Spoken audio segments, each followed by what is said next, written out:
Hey, what's going on, everyone? How you guys doing today? My name is Matt Jarbo. This is $3 Theater. And funny thing I noticed this morning while looking through the trades as I tend to do, I saw a lot of articles popping up saying, "Hey, did you know? Did you hear? Joker is going to be number one again this weekend. Oh my God, it's going to beat out the new movies that just dropped. I don't remember what they are. Gemini Man and something else came out this weekend. Addams Family. They're both going to fall to the Joker. They're both going to be bowing at the feet of the Clown Prince of Crime. This is what's going to be happening."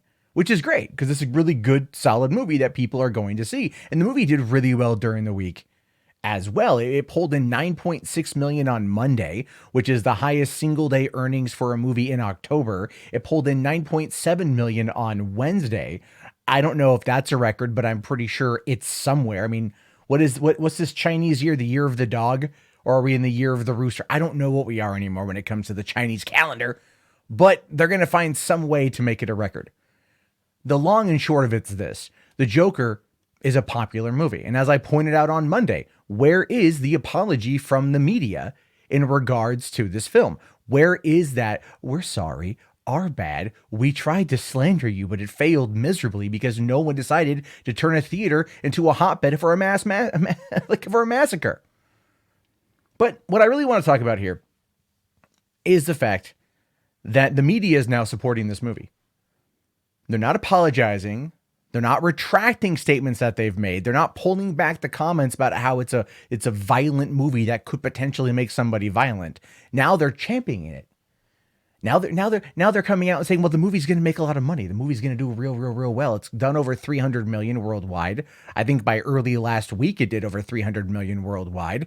It's on its way to becoming extremely profitable for Warner Brothers. There's still all those potential talks of awards season and whether or not, Joaquin Phoenix is going to do well. The only negative I've seen this week is about whether or not the controversy surrounding the movie is going to hurt Joaquin Phoenix's chances. Not an apology for having propagated those particular lies and those made up things about this movie. No. Not one saying you're sorry about this, but saying, well, this could potentially hurt his chances of getting an Oscar.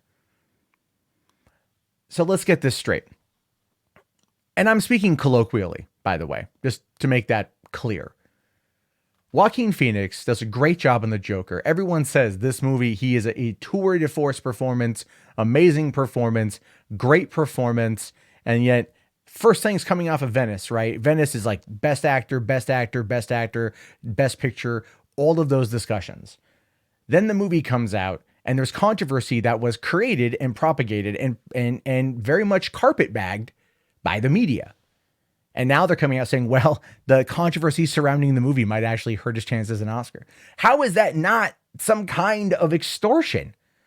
How is that not some kind of blackmail? It feels like that to me.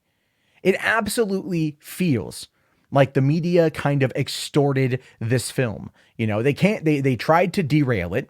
That much is true. We know that. Certain blogs, again, I'm speaking colloquially, all right, certain blogs, certain people went out there and said this movie was dangerous. And then that rippled throughout the echo chamber. And we saw a lot of people run with those headlines. I saw a lot of people run with those things. The worst thing that came out of it last week were two dudes were arrested for smoking in a Joker theater. Or the dude who made up the fake AMC, we're not letting in single people to see Joker sign, was banned for life from all AMCs. At the same point in time, good luck.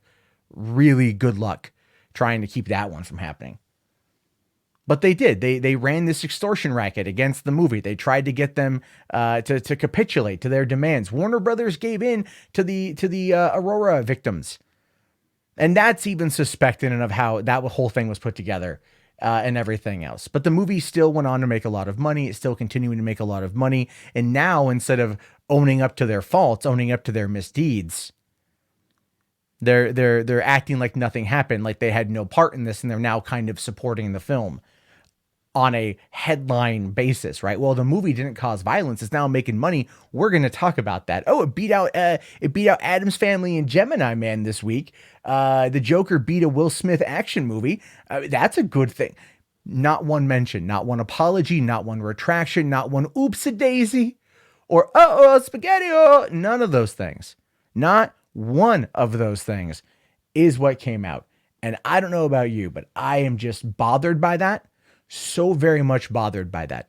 There is YouTubers are held to a higher standard here. If we say something that is untrue and our audience will point out that it's untrue, we have to make those corrections by either pulling the content down or issuing an update video to acknowledge that we made a mistake. We're held to higher standards than the media, which has so much larger of a platform than we do. And they have the ability to try to railroad a movie, and then when it doesn't work, when it fails, miserably fails, they come out and they go, well, it's making money. So I mean, like, we're going to write about that, get the clicks on those headlines, because we can't negatively attack the movie anymore. So we're just going to do this. It's frustrating, guys. And I'll tell you why it's frustrating. I take what I do in this regard. I take it very seriously. I love the entertainment industry. I love movies. I love talking about it.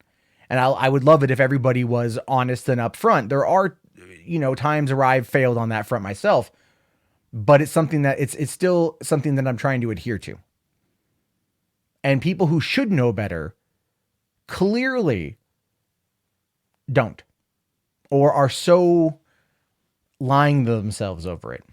Because like I said, when it came to Peter Scaretta from Slash Film, he attacked the movie the day the reviews dropped back in September when the Venice Film Festival happened. I kept asking him to talk about it. Movie came out. He didn't talk about it until Monday or Tuesday.